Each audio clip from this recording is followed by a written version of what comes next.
Listen to me, please. You're like me, a Homo sapiens, a wise human. Life, a miracle in the universe, appeared around 4 billion years ago, and we humans, only 200,000 years ago.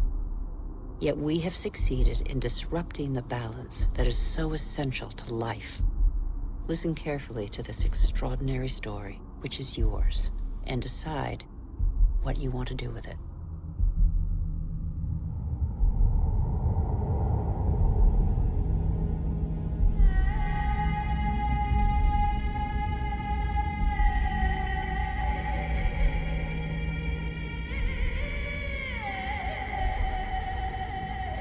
These are traces of our origins. At the beginning, our planet was no more than a chaos of fire. A cloud of agglutinated dust particles, similar to so many similar clusters in the universe. Yet this was where the miracle of life occurred.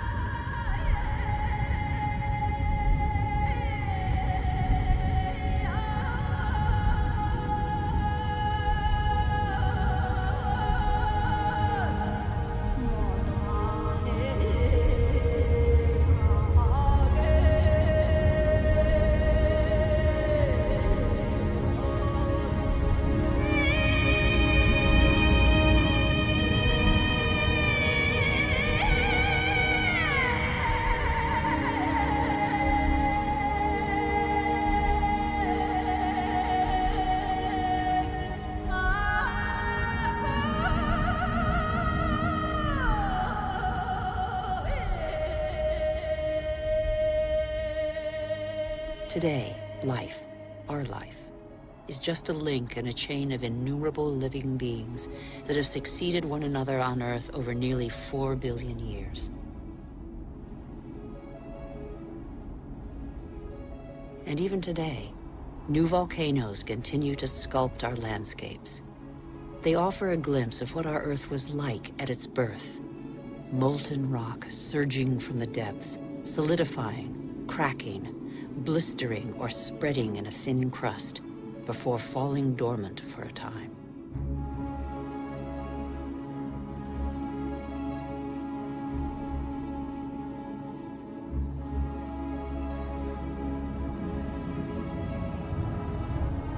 These wreaths of smoke curling from the bowels of the Earth bear witness to the Earth's original atmosphere, an atmosphere devoid of oxygen.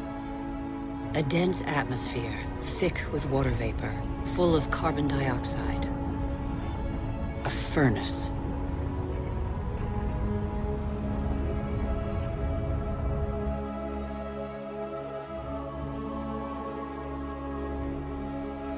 The Earth cooled. The water vapor condensed and fell in torrential downpours.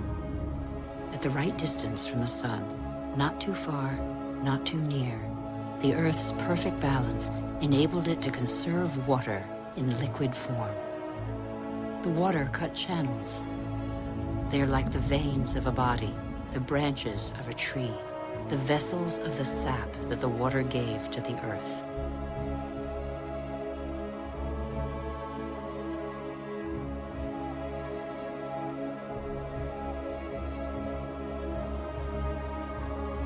The rivers tore minerals from the rocks and gradually added them to the fresh water of the oceans.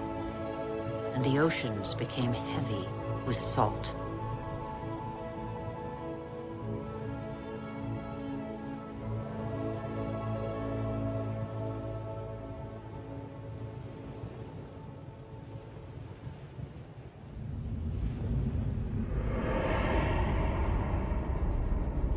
Where do we come from? Where did life first spark into being? A miracle of time, primitive life forms still exist in the globe's hot springs. They give them their colors. They're called archaeobacteria.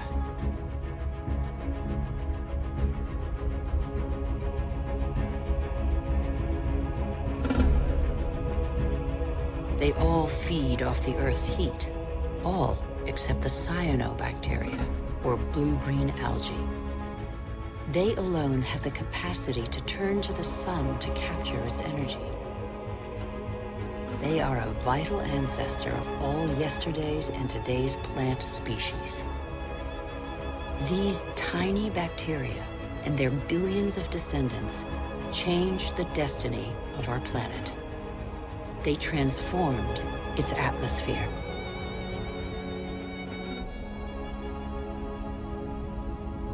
What happened to the carbon that poisoned the atmosphere? It's still here, imprisoned in the Earth's crust. Here, there once was a sea inhabited by microorganisms. They grew their shells by tapping into carbon from the atmosphere, dissolved in the ocean. These strata are the accumulated shells of those billions and billions of microorganisms.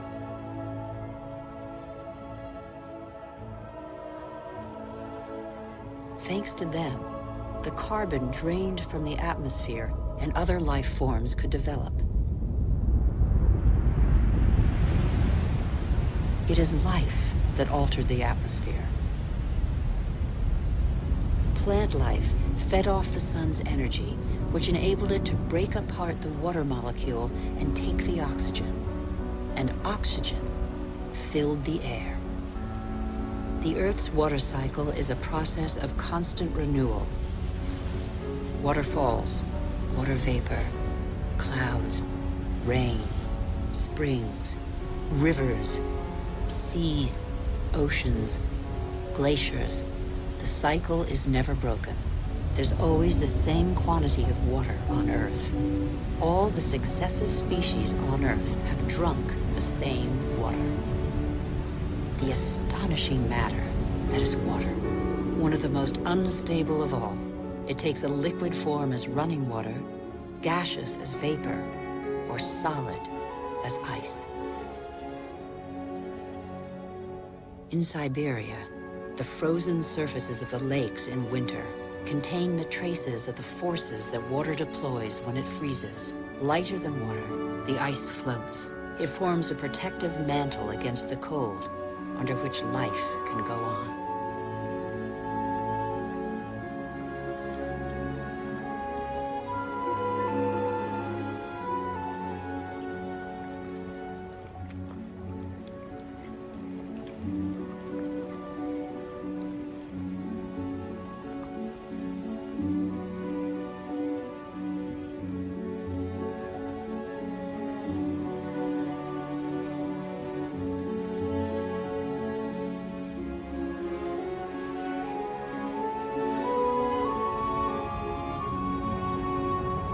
The engine of life is linkage. Everything is linked. Nothing is self-sufficient.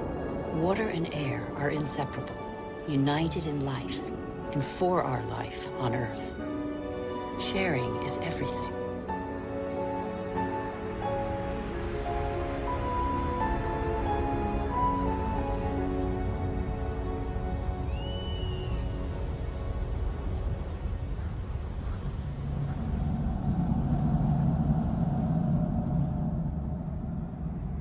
The green expanse peeking through the clouds is the source of oxygen in the air.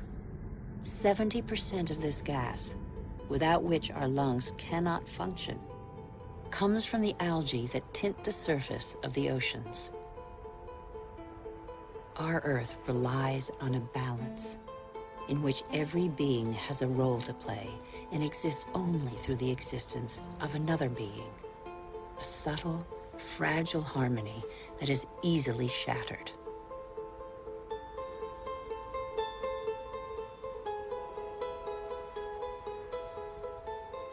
Thus, corals are born from the marriage of algae and shells. Coral reefs cover less than 1% of the ocean floor, but they provide a habitat for thousands of species of fish, mollusks, and algae. The equilibrium of every ocean depends on them.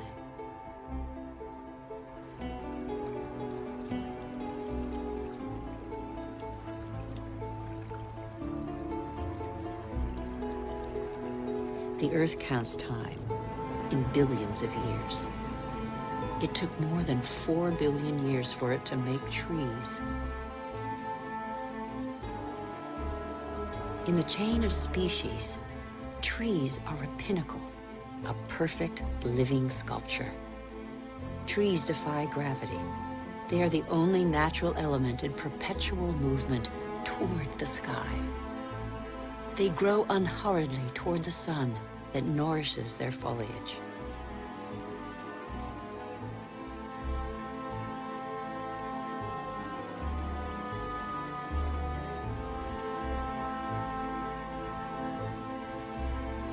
They have inherited from those minuscule cyanobacteria the power to capture light's energy.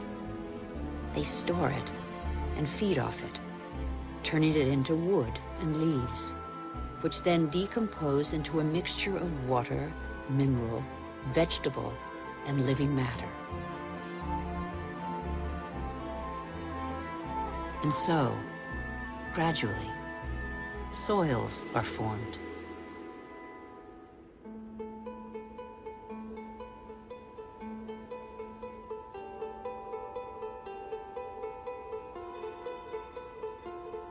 Soils teem with the incessant activity of microorganisms feeding, digging, aerating, and transforming.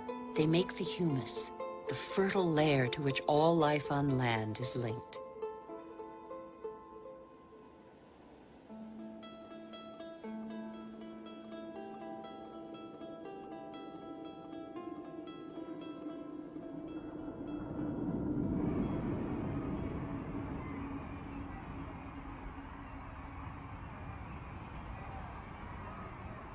What do we know about life on Earth? How many species are we aware of? 1/10 of them? 100th, perhaps? What do we know about the bonds that link them?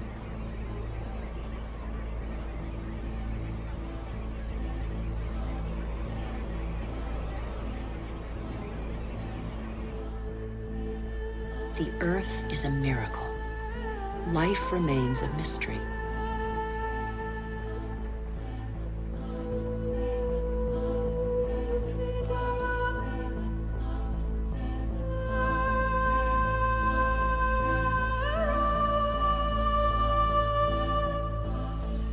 Families of animals form, united by customs and rituals that are handed down through the generations.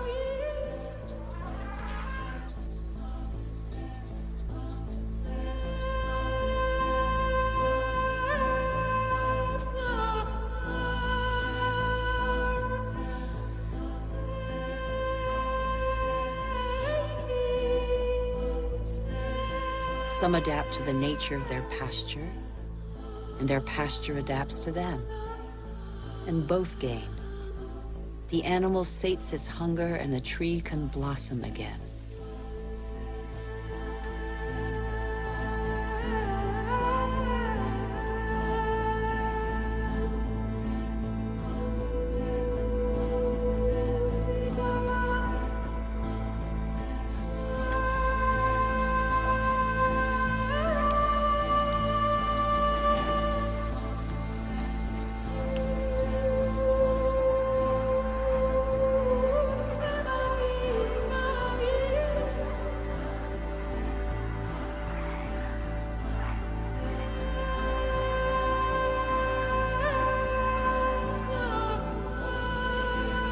In the great adventure of life on Earth, every species has a role to play. Every species has its place.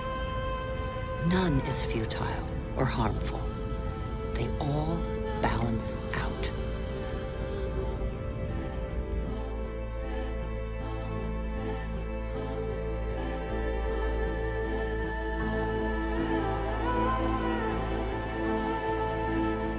And that's where you, Homo sapiens, wise human, enter the story. You benefit from a fabulous 4 billion-year-old legacy bequeathed by the Earth.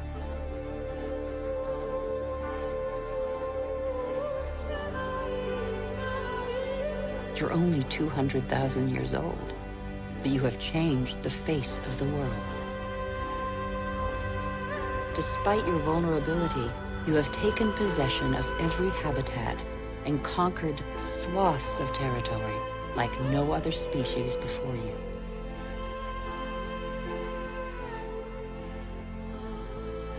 After 180,000 nomadic years, and thanks to a more clement climate, humans settled down.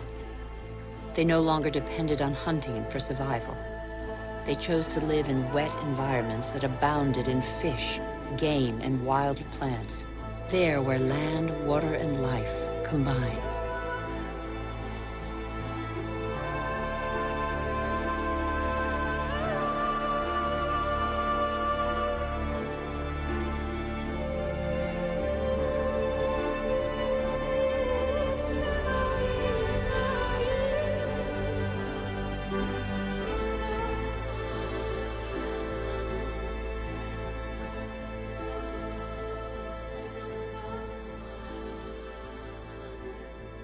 Even today, the majority of humankind lives on the continent's coastlines or the banks of rivers and lakes.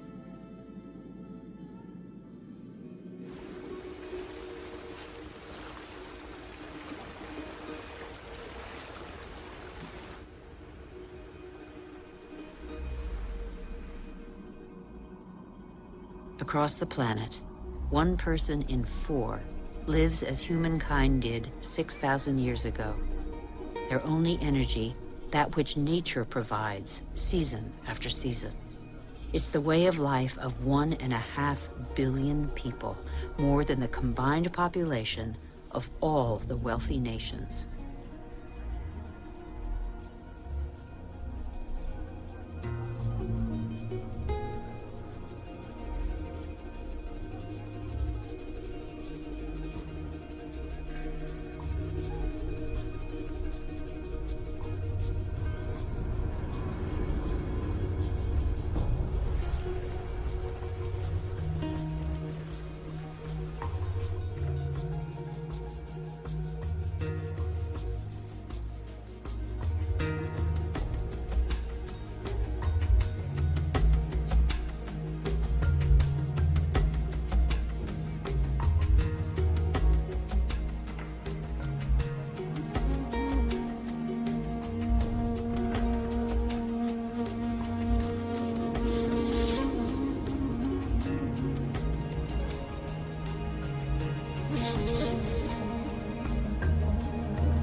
But life expectancy is short, and hard labor takes its toll. The uncertainties of nature weigh on daily life. Education is a rare privilege. Children are a family's only asset, as long as every extra pair of hands is a necessary contribution to its subsistence.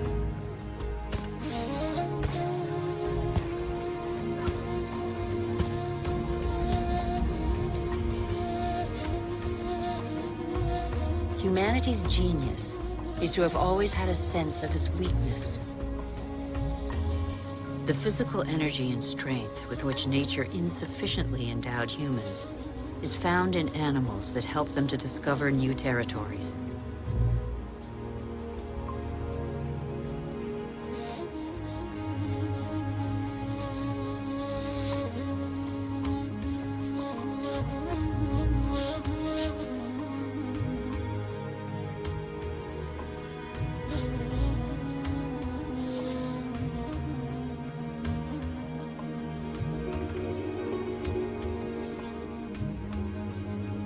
But how can you conquer the world on an empty stomach?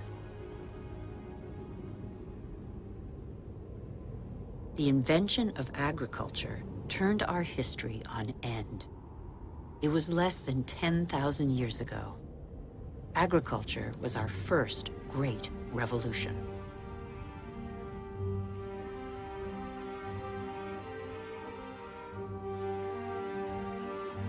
It resulted in the first surpluses and gave birth to cities and civilizations.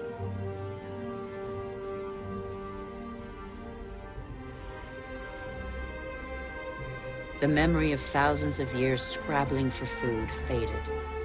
Having made grain the yeast of life, We multiplied the number of varieties and learned to adapt them to our soils and climates.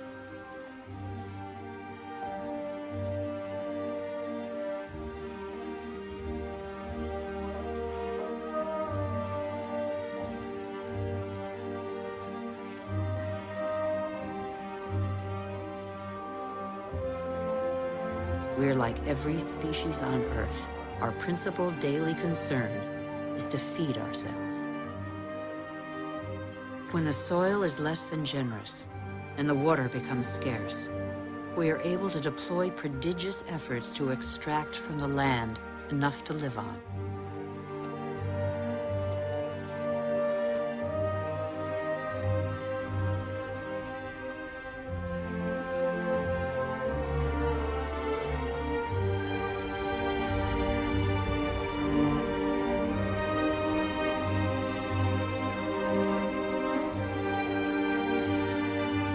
Humans shape the land with the patience and devotion that the earth demands in an almost sacrificial ritual performed over and over. Agriculture is still the world's most widespread occupation. Half of humankind tills the soil, over 3/4 of them by hand.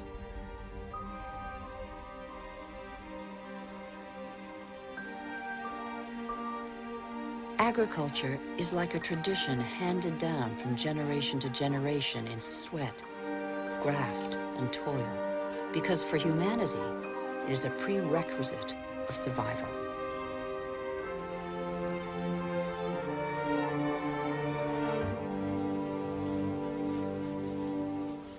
But after relying on muscle power for so long, humankind found a way to tap into the energy buried deep in the earth.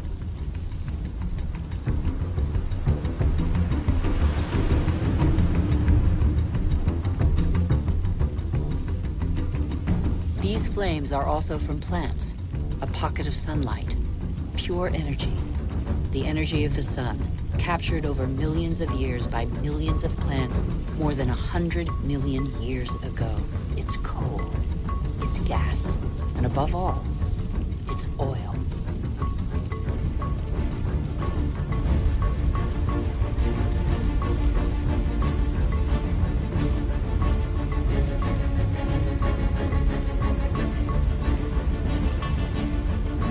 This pocket of sunlight freed humans from their toil on the land. With oil began the era of humans who break free of the shackles of time. With oil, some of us acquired unprecedented comforts. And in 50 years, in a single lifetime, the Earth has been more radically changed than by all previous generations of humanity.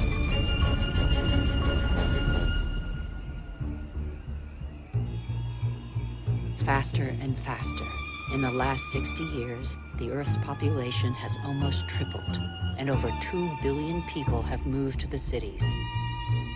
Faster and faster. Shenzhen in China, with its hundreds of skyscrapers and millions of inhabitants, was just a small fishing village barely 40 years ago. Faster and faster. In Shanghai, 3,000 towers and skyscrapers have been built in 20 years. Hundreds more are under construction. Today, over half of the world's 7 billion inhabitants live in cities.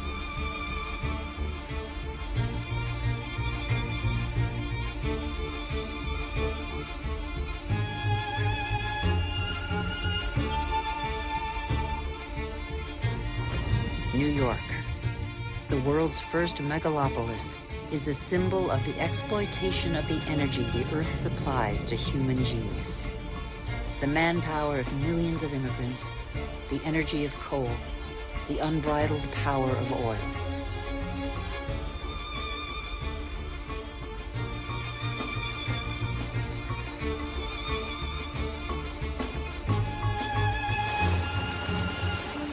America is the first to harness the phenomenal, revolutionary power of black gold. In the fields, machines replaced men. a liter of oil generates as much energy as 100 pairs of hands in 24 hours. In the United States, only 3 million farmers are left.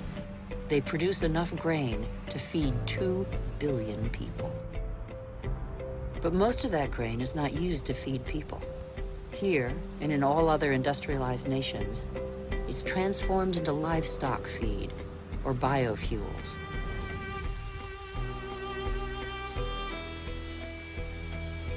The pocket of sunshine's energy chased away the specter of drought that stalked farmland.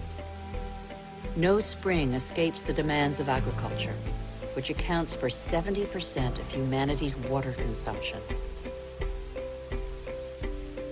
In nature, everything is linked. The expansion of cultivated land and single-crop farming encouraged the development of parasites. Pesticides, another gift of the petrochemical revolution, exterminated them. Bad harvests and famine became a distant memory. The biggest headache now was what to do with the surpluses engendered by modern agriculture. But toxic pesticides seeped into the air, soil, plants, animals, rivers, and oceans. They penetrated the heart of cells similar to the mother cell that is shared by all forms of life. Are they harmful to the humans that they released from hunger? These farmers, in their yellow protective suits, probably have a good idea.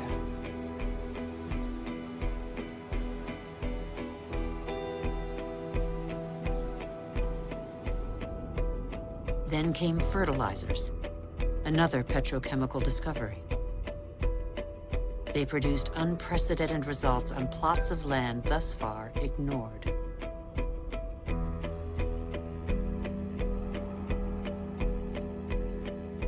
Crops adapted to soils and climates gave way to the most productive varieties and the easiest to transport. And so, in the last century, 3/4 of the varieties developed by farmers over thousands of years have been wiped out.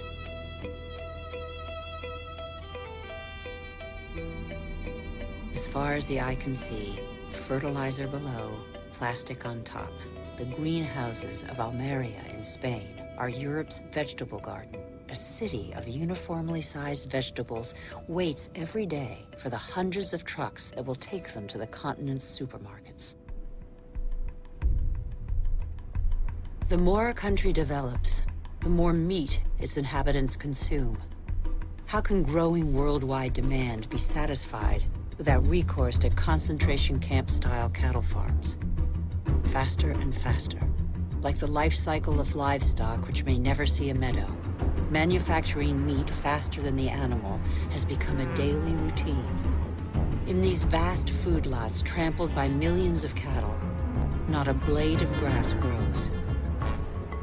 A fleet of trucks from every corner of the country brings in tons of grain, soy meal, and protein-rich granules that will become tons of meat.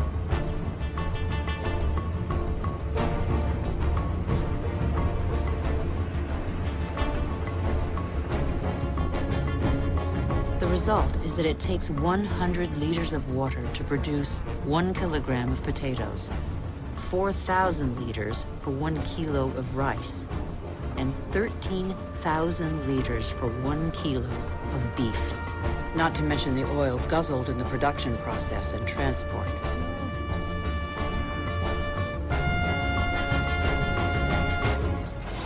Our agriculture has become oil-powered. It feeds twice as many humans on Earth, but has replaced diversity with standardization. It has offered many of us comforts we could only dream of, but it makes our way of life totally dependent on oil. This is the new measure of time. Our world's clock now beats to the rhythm of these indefatigable machines tapping into the pocket of sunlight. The whole planet is attentive to these metronomes of our hopes and illusions. The same hopes and illusions that proliferate along with our needs, increasingly insatiable desires and profligacy. We know that the end of cheap oil is imminent, but we refuse to believe it. For many of us, the American dream is embodied by a legendary name, Los Angeles. In this city that stretches over 100 kilometers, the number of cars is almost equal to the number of inhabitants. Here, energy puts on a fantastic show every night.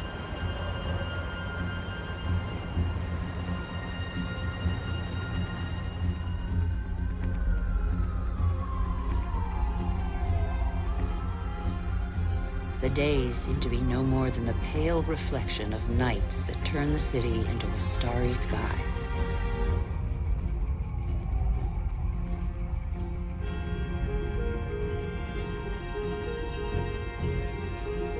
Faster and faster. Distances are no longer counted in miles, but in minutes. The automobile shapes new suburbs where every home is a castle, a safe distance from the asphyxiated city centers, and where neat rows of houses huddle around dead-end streets. The model of a lucky few countries has become a universal dream preached by televisions all over the world. Even here in Beijing, it is cloned, copied, and reproduced in these formatted houses that have wiped pagodas off the map.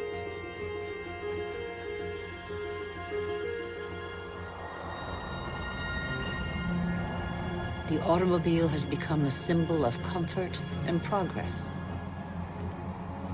If this model were followed by every society, the planet wouldn't have 900 million vehicles as it does today, but 5 billion. Faster and faster. The more the world develops, the greater its thirst for energy. Everywhere, machines dig, bore, and rip from the earth the pieces of stars buried in its depths since its creation. Minerals.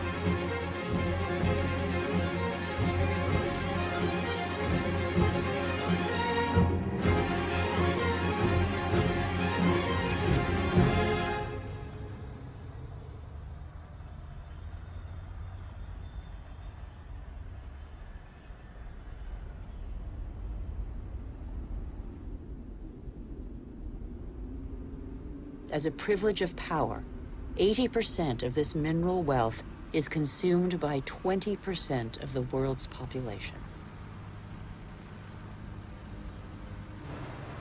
Before the end of this century, excessive mining will have exhausted nearly all the planet's reserves.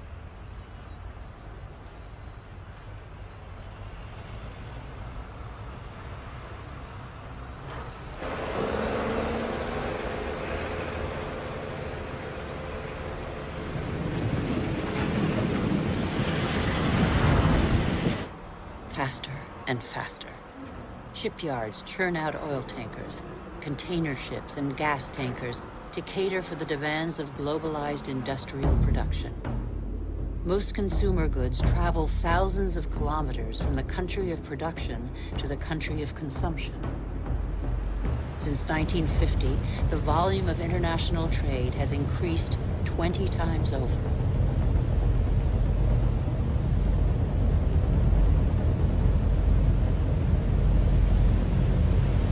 90% of trade goes by sea. 500 million containers are transported every year, headed for the world's major hubs of consumption, such as Dubai. Dubai is a sort of culmination of the Western model, a country where the impossible becomes possible, building artificial islands in the sea, for example. Dubai has few natural resources, but with the money from oil, it can bring millions of tons of material and workers from all over the planet. Dubai has no farmland, but it can import food. Dubai has no water, but it can afford to expend immense amounts of energy to desalinate seawater and build the highest skyscrapers in the world. Dubai has endless sun, but no solar panels. It is the totem to total modernity that never fails to amaze the world.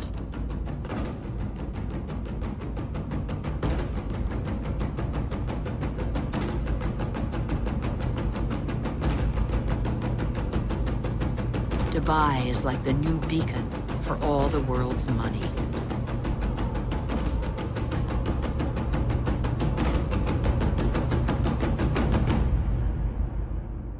Nothing seems further removed from nature than Dubai, although nothing depends on nature more than Dubai. Dubai is a sort of culmination of the Western model. We haven't understood that we're depleting what nature provides.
Since 1950, fishing catches have increased five-fold, from 18 to 100 million metric tons a year. Thousands of factory ships are emptying the oceans. 3/4 of fishing grounds are exhausted, depleted, or in danger of being so. Most large fish have been fished out of existence since they have no time to reproduce.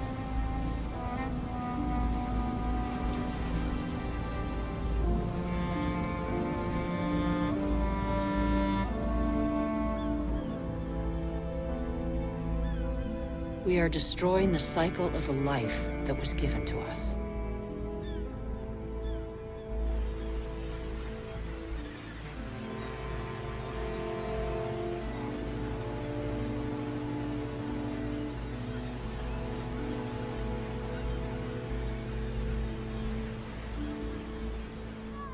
At the current rate, all fish stocks are threatened with exhaustion. Fish is the staple diet of 1 in 5 humans.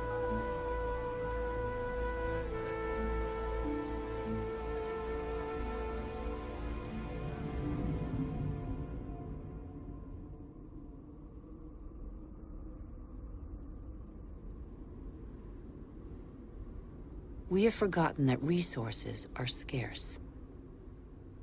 500 million humans live in the world's desert lands, more than the combined population of Europe.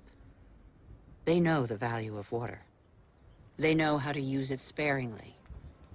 Here, they depend on wells replenished by fossil water, which accumulated underground in the days when it rained on these deserts, 25,000 years ago.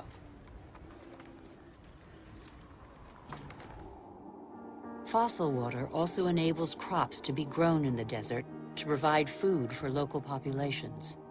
The field's circular shape derives from the pipes that irrigate them around a central pivot. But there is a heavy price to pay. Fossil water is a non-renewable resource.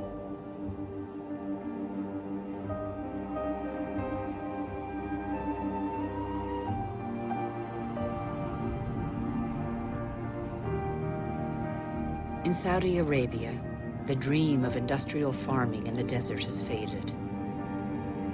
As if on a parchment map, the light spots on this patchwork show abandoned plots. The irrigation equipment is still there, the energy to pump water also.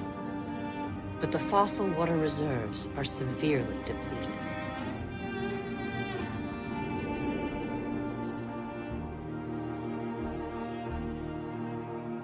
Israel turned the desert into arable land.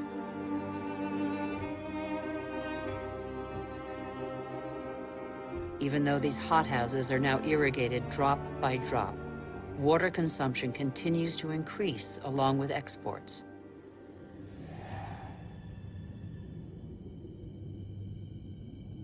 the once mighty River Jordan is now just a trickle. Its water has flown to supermarkets all over the world in crates of fruit and vegetables.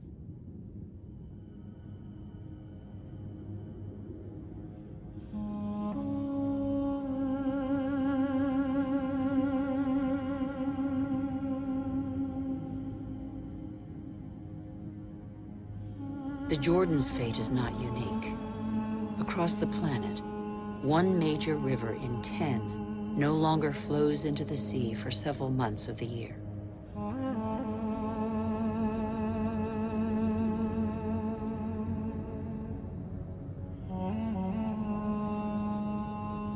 Deprived of the Jordan's water, the level of the Dead Sea goes down by over 1 meter per year.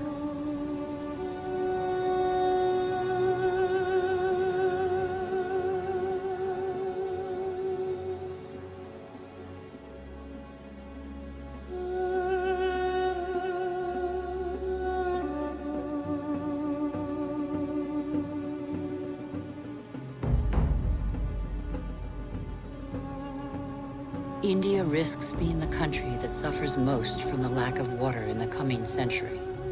Massive irrigation has fed the growing population, and in the last 50 years, 21 million wells have been dug. In many parts of the country, the drill has to sink ever deeper to hit water. In western India, 30% of wells have been abandoned. The underground aquifers are drying out. Vast reservoirs will catch the monsoon rains to replenish the aquifers. In dry season, women from local villages dig them with their bare hands.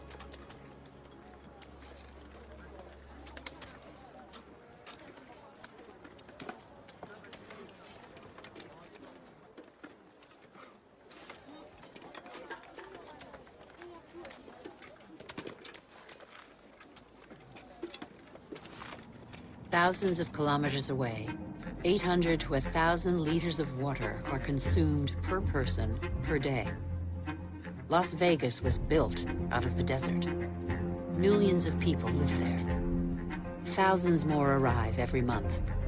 The inhabitants of Las Vegas are among the biggest consumers of water in the world.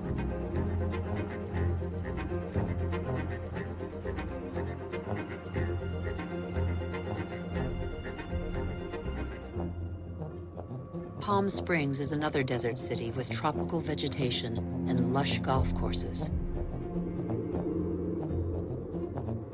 How long can this mirage continue to prosper?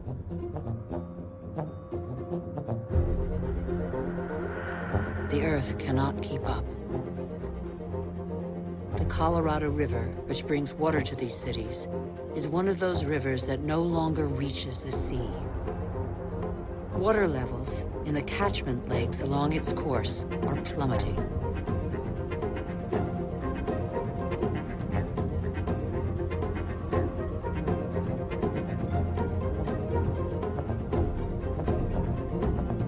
Water shortages could affect nearly 2 billion people before 2025.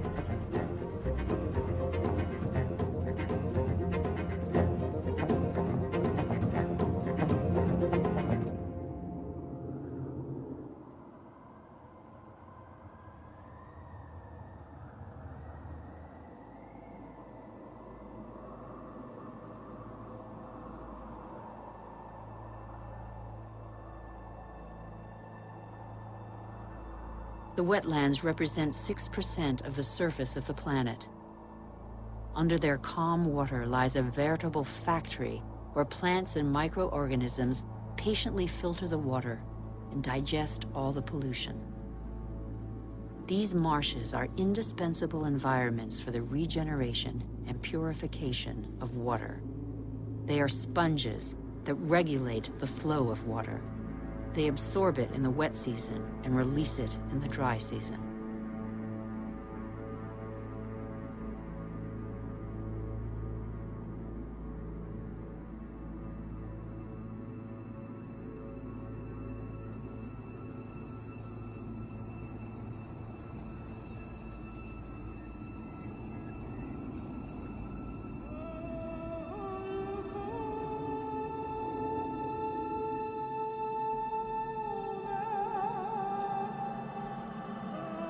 In our race to conquer more land, we have reclaimed them as pasture for our livestock, or as land for agriculture or building. In the last century, half of the world's marshes were drained. We know neither their richness nor their role.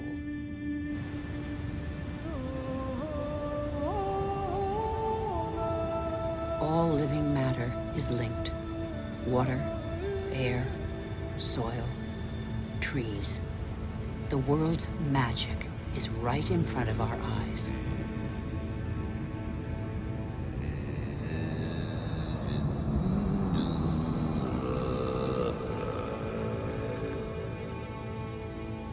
Trees breathe groundwater into the atmosphere as light mist. They form a canopy that alleviates the impact of heavy rains. The forests provide the humidity that is necessary for life. They store carbon, containing more than all the Earth's atmosphere. They are the cornerstone of the climactic balance on which we all depend.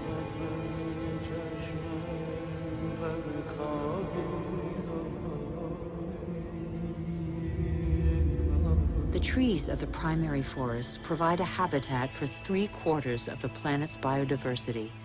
That's to say, of all life on Earth.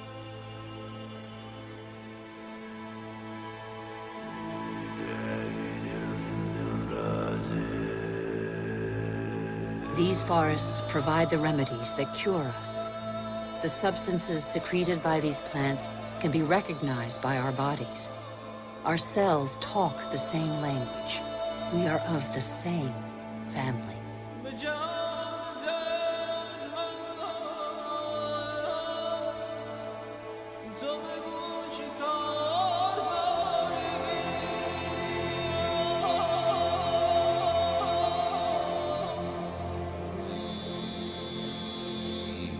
But in barely 40 years, the world's largest rainforest, the Amazon, has been reduced by 20%.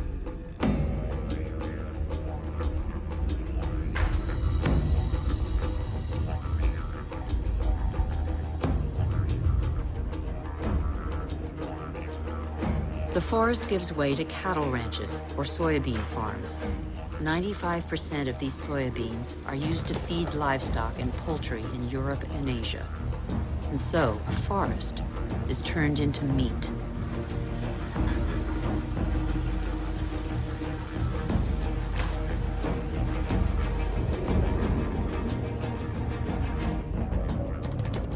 Barely 20 years ago, Borneo, the 4th largest island in the world, was covered by a vast primary forest. At the current rate of deforestation, it will have totally disappeared within 10 years.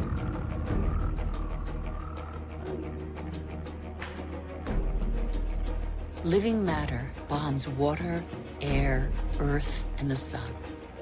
In Borneo, this bond has been broken in what was one of the Earth's greatest reservoirs of biodiversity.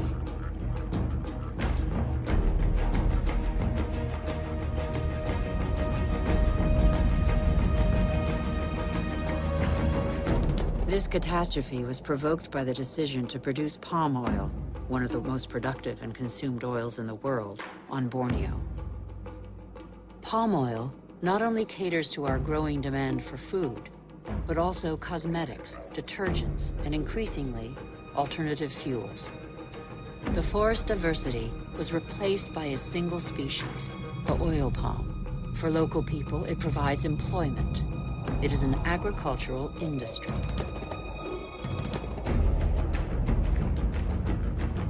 Another example of massive deforestation is the eucalyptus.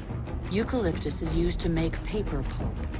Plantations are growing as demand for paper has increased 5-fold in 50 years. One forest does not replace another forest. At the foot of these eucalyptus trees, nothing grows because their leaves form a bed that is toxic for most other plants. They grow quickly, but exhaust water reserves. Soybeans, palm oil, eucalyptus trees. Deforestation destroys the essential to produce the superfluous. But elsewhere, deforestation is a last resort to survive.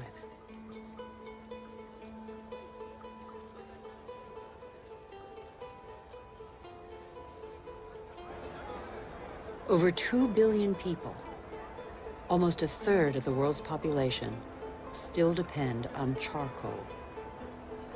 In Haiti, one of the world's poorest countries, charcoal is one of the population's main consumables. Once the pearl of the Caribbean, Haiti can no longer feed its population without foreign aid.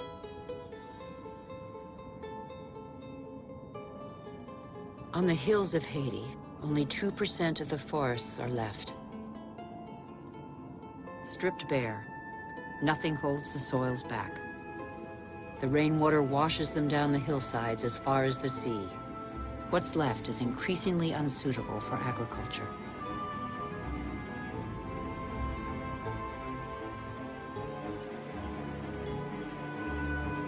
In some parts of Madagascar, the erosion is spectacular.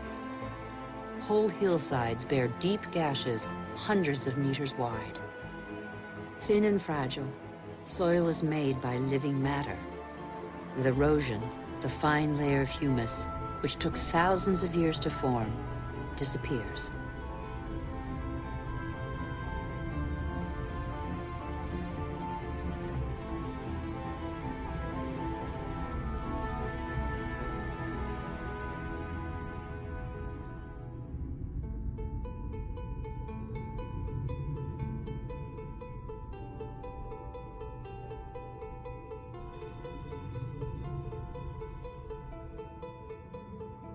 Here's one theory of the story of the Rapa Nui, the inhabitants of Easter Island, that could perhaps give us pause for thought. Living on the most isolated island in the world, the Rapa Nui exploited their resources until there was nothing left. Their civilization did not survive. On these lands stood the highest palm trees in the world. They have disappeared. The Rapa Nui chopped them all down for lumber. They then had to face widespread soil erosion. The Rapa Nui could no longer go fishing. There were no trees to build canoes.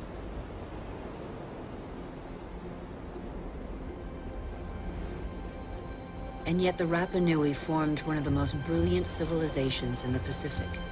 Innovative farmers, sculptors, exceptional navigators. They were caught in the vice of overpopulation and dwindling resources. They experienced social unrest, revolts, and famine.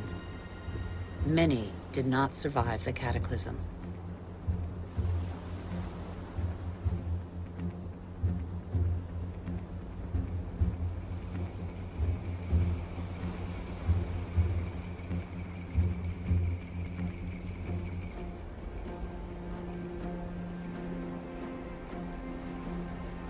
The real mystery of Easter Island is not how its strange statues got there. We know now. It's why the Rapa Nui didn't react in time.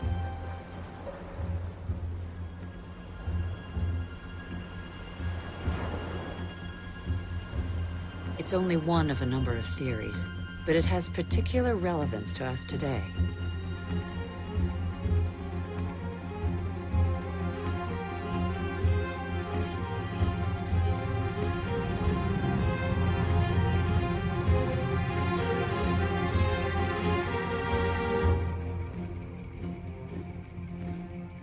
Since 1950, the world's population has almost tripled.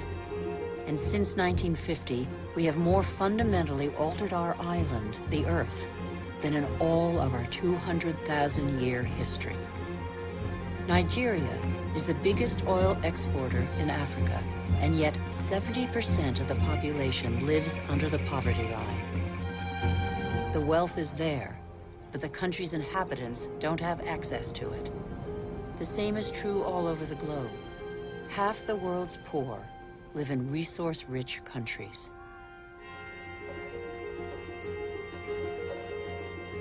Our mode of development has not fulfilled its promises. In 50 years, the gap between rich and poor has grown wider than ever.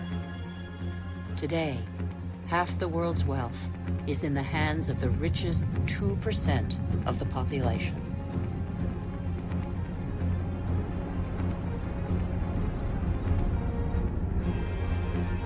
Can such disparities be maintained?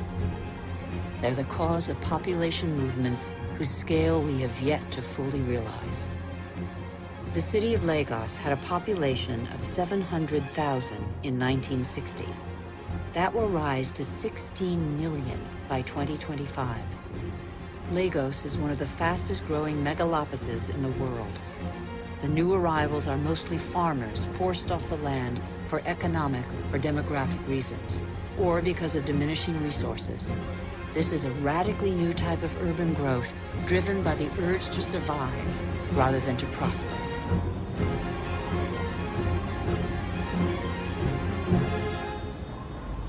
Every week, over 1 million people swell the populations of the world's cities.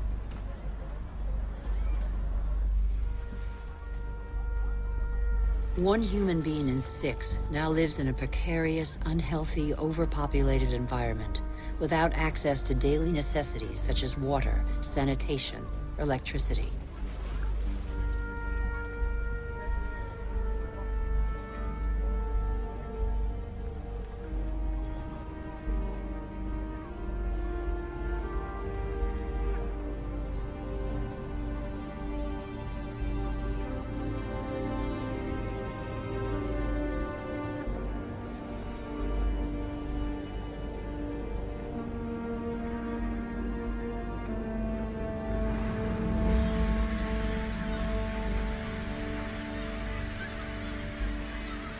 Hunger is spreading once more. It affects nearly 1 billion people.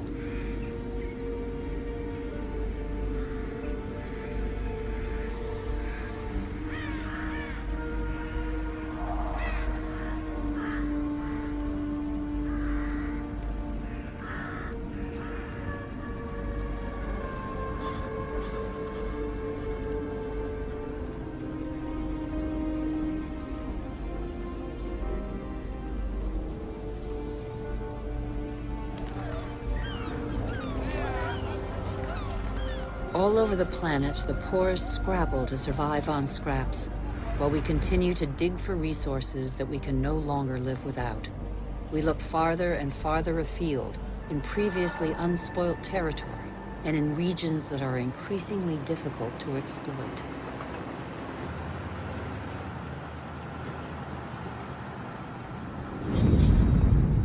We're not changing our model. Oil might run out. We can still extract oil from the tar sands of Canada. The biggest trucks in the world move thousands of tons of sand. The process of heating and separating bitumen from the sand requires millions of cubic meters of water. Colossal amounts of energy are needed. The pollution is catastrophic. The most urgent priority, apparently, is to pick every pocket of sunlight.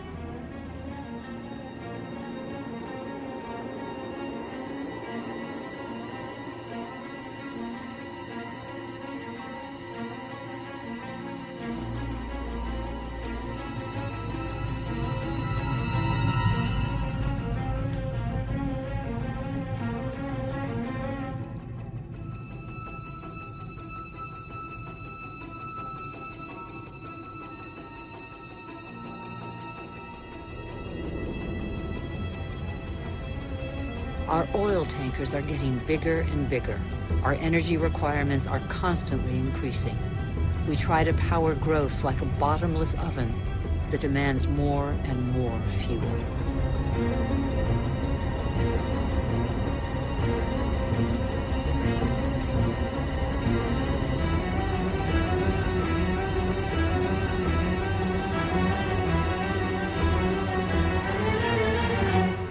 It's all about carbon. In a few decades, the carbon that made our atmosphere a furnace and that nature captured over millions of years, allowing life to develop, will have largely been pumped back out.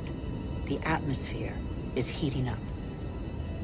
It would have been inconceivable for a boat to be here just a few years ago. Transport, industry, deforestation, agriculture. Our activities release gigantic quantities of carbon dioxide. Without realizing it, molecule by molecule, we have upset the Earth's climatic balance. All eyes are on the poles, where the effects of global warming are most visible. It's happening fast, very fast.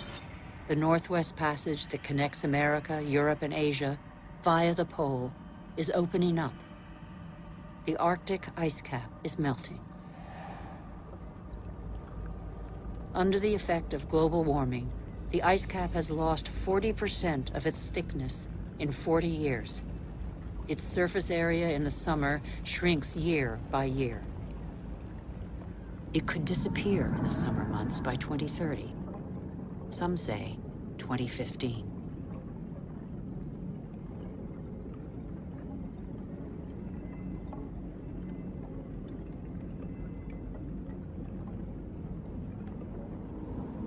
The sunbeams that the ice sheet previously reflected back now penetrate the dark water, heating it up. The warming process gathers pace.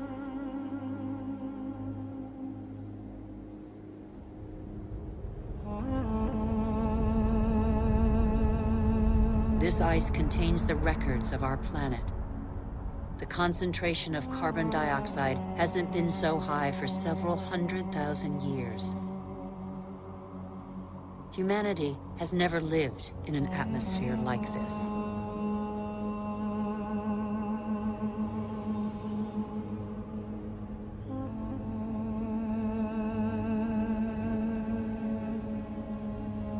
Is excessive exploitation of our resources threatening the lives of every species?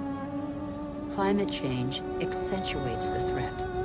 By 2050, a quarter of the Earth's species could be threatened with extinction. In these polar regions, the balance of nature has already been disrupted.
Around the North Pole, the ice cap has lost 30% of its surface area in 30 years.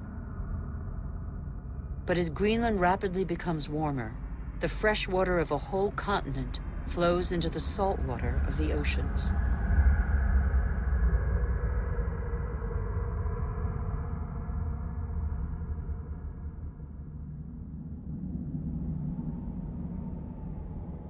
Greenland's ice contains 20% of the fresh water of the whole planet. If it melts, sea levels will rise by nearly 7 meters.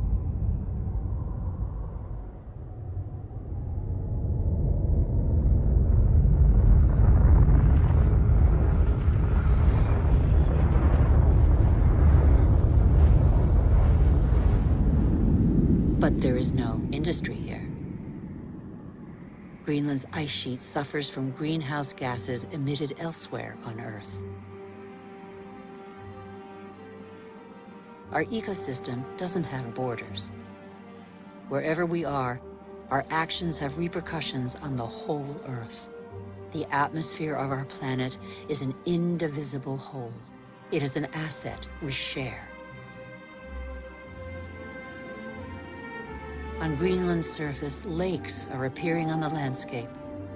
The ice cap has begun to melt at a speed that even the most pessimistic scientists did not envision 10 years ago.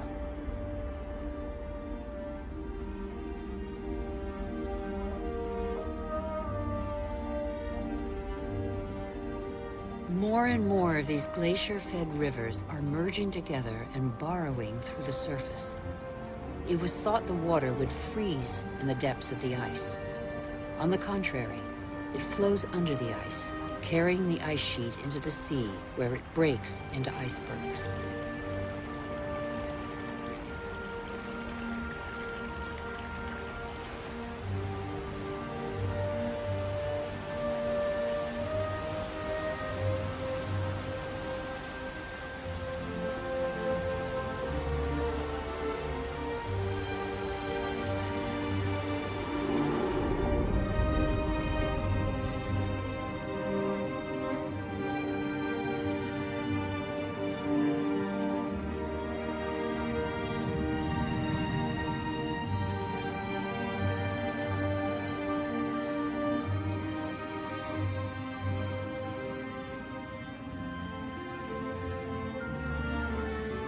As the fresh water of Greenland's ice sheet gradually seeps into the salt water of the oceans, low-lying lands around the globe are threatened. Sea levels are rising. Water expanding as it gets warmer caused, in the 20th century alone, a rise of 20 centimeters. Everything becomes unstable. Coral reefs, for example, are extremely sensitive to the slightest change in water temperature. 30% have disappeared. They are an essential link in the chain of species.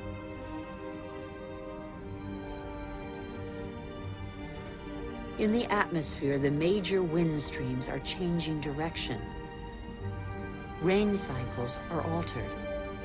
The geography of climates is modified. The inhabitants of the low-lying islands here in the Maldives, for example, are on the front line. They are increasingly concerned. Some are already looking for new, more hospitable lands.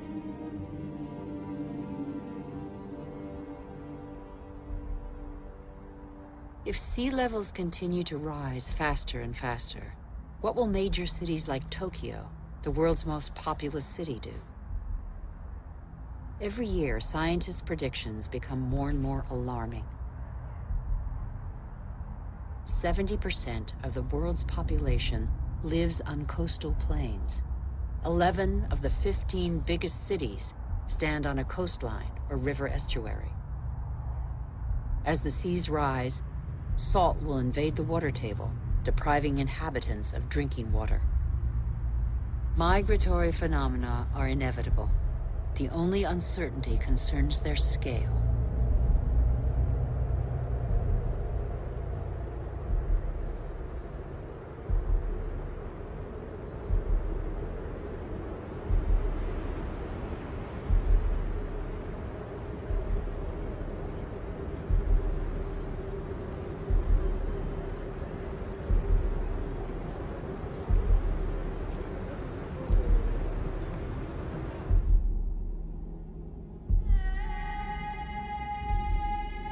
In Africa, Mount Kilimanjaro is unrecognizable.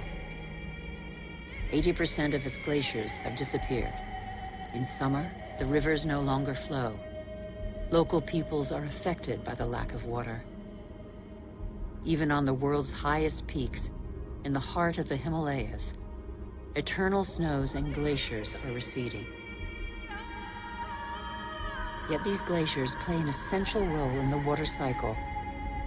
They trap the water from the monsoons as ice and release it in the summer when the snow melts.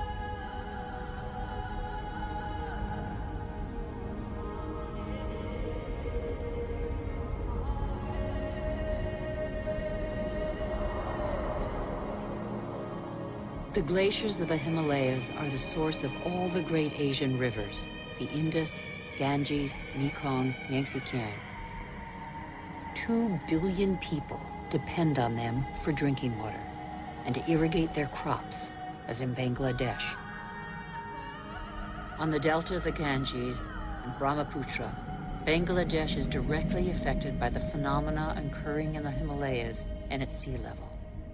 This is one of the most populous and poorest countries in the world. It is already hit by global warming. The combined impact of increasingly dramatic floods and hurricanes could make a third of its landmass disappear. When populations are subjected to these devastating phenomena, they eventually move away.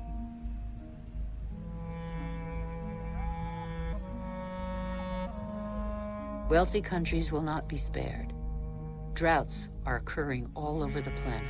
In Australia, half of farmland is already affected.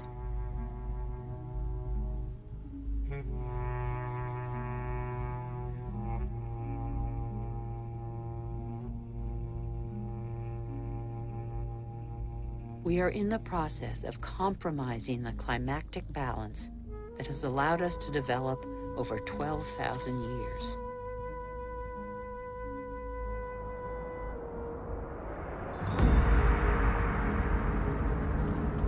More and more wildfires encroach on major cities.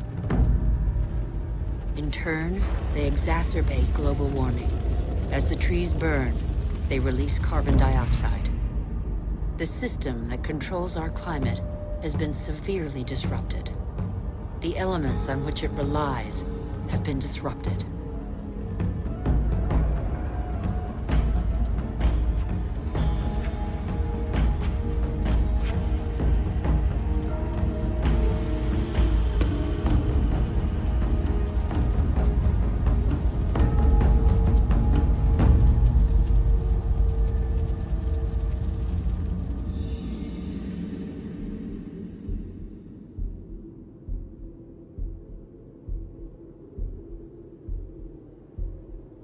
The clock of climate change is ticking in these magnificent landscapes.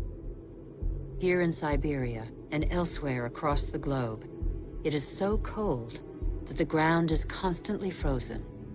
It's known as permafrost. Under its surface lies a climactic time bomb: methane, a greenhouse gas 20 times more powerful than carbon dioxide.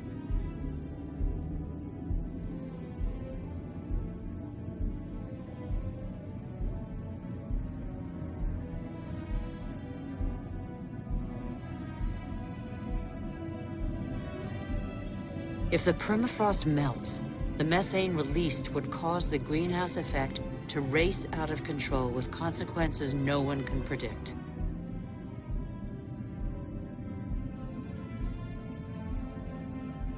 We would literally be in unknown territory.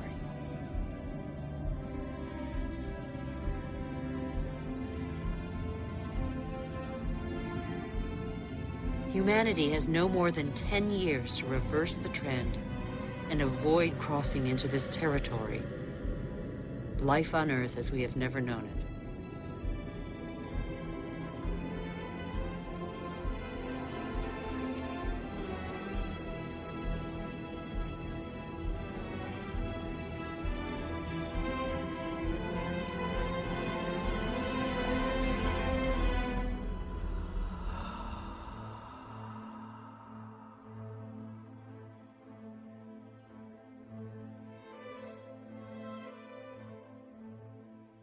We have created phenomena we cannot control. Since our origins, water, air, and forms of life are intimately linked. But recently, we have broken those links. Let's face the facts. We must believe what we know. All that we have just seen is a reflection of human behavior. We have shaped the Earth in our image.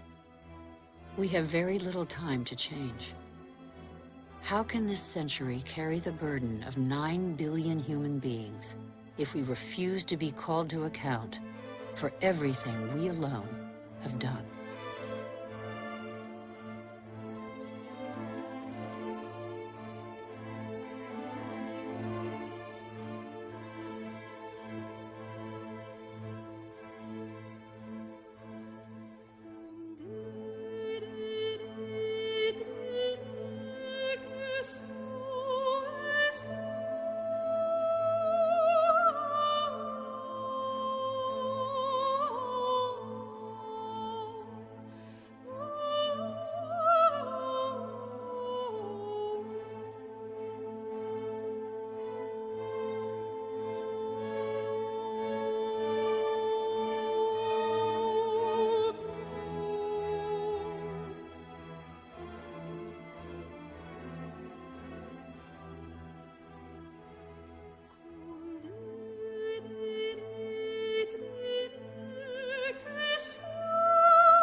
The cost of our actions is high. Others pay the price without having been actively involved. I have seen refugee camps as big as cities, sprawling in the desert. How many men, women, and children will be left by the wayside tomorrow? Must we always build walls to break the chain of human solidarity, separate peoples, and protect the happiness of some from the misery of others? It's too late to be a pessimist. I know that a single human can knock down every wall. It's too late to be a pessimist. Worldwide, 4 children out of 5 attend school. Never has learning been given to so many human beings. Everyone, from richest to poorest, can make a contribution. Lesotho, one of the world's poorest countries, is proportionally the one that invests most in its people's education. Qatar, one of the world's richest states, has opened its doors to the best universities. Culture, education, research, and innovation are inexhaustible resources. In the face of misery and suffering, millions of NGOs prove that solidarity between peoples is stronger than the selfishness of nations. In Bangladesh, a man thought the unthinkable and founded a bank that lends only to the poor. In 30 years, it has changed the lives of 150 million people. Antarctica is a continent with immense natural resources that no country can claim for itself, a natural reserve devoted to peace and science. A treaty signed by 49 states has made it a treasure shared by all humanity. It's too late to be a pessimist. Governments have acted to protect nearly 2% of the world's territorial waters. It's not much, but it's 2 times more than 10 years ago. The first natural parks were created just over a century ago. They cover over 13% of the continents. They create spaces where human activity is in step with the preservation of species, soils, and landscapes. This harmony between humans and nature can become the rule, no longer the exception. In the United States, New York has realized that nature does for us. These forests and lakes supply all the drinking water the city needs. In South Korea, the forests have been devastated by war. Thanks to a national reforestation program, they once more cover 65% of the country. More than 75% of paper is recycled. Costa Rica has made a choice between military spending and the conservation of its lands. The country no longer has an army. It prefers to devote its resources to education, ecotourism, and the protection of its primary forest. Gabon is one of the world's leading producers of wood. It enforces selective logging, not more than 1 tree every hectare. Its forests are one of the country's most important economic resources, but they have the time to regenerate. Programs exist that guarantee sustainable forest management. They must become mandatory. For consumers and producers, justice is an opportunity to be seized. When trade is fair, when both buyer and seller benefit, everybody can prosper and earn a decent living. How can there be justice and equity between people whose only tools are their hands and those who harvest their crops with a machine and state subsidies? Let's be responsible consumers. Think about what we buy. It's too late to be a pessimist. I've seen agriculture on a human scale. It can feed the whole planet if meat production doesn't take the food out of people's mouths. I have seen fishermen who take care of what they catch and care for the riches of the ocean. I have seen houses producing their own energy. 5,000 people live in the world's first ever eco-friendly district in Freiburg, Germany. Other cities partner the project. Mumbai is the 1,000th to join them. The governments of New Zealand, Iceland, Austria, Sweden, and other nations have made the development of renewable energy sources a top priority. I know that 80% of the energy we consume comes from fossil energy sources. Every week, 2 new coal-fired generating plants are built in China alone. But I have also seen, in Denmark, a prototype of a coal-fired plant that releases its carbon into the soil rather than the air. A solution for the future? Nobody knows yet. I have seen in Iceland an electricity plant powered by the Earth's heat, geothermal power. I have seen a sea snake lying on the swell to absorb the energy of the waves and produce electricity. I have seen wind farms off the coast of Denmark that produce 20% of the country's electricity. The USA, China, India, Germany, and Spain are the biggest investors in renewable energy. They have already created over 2.5 million jobs. Where on earth doesn't the wind blow? I have seen desert expanses baking in the sun. Everything on Earth is linked, and the Earth is linked to the sun, its original energy source. Can humans not imitate plants and capture its energy? In 1 hour, the sun gives the Earth the same amount of energy as that consumed by all humanity in 1 year. As long as the Earth exists, the sun's energy will be inexhaustible. All we have to do is stop drilling the Earth and start looking to the sky. All we have to do is learn to cultivate the sun. All these experiments are only examples, but they testify to a new awareness. They lay down markers for a new human adventure based on moderation, intelligence, and sharing.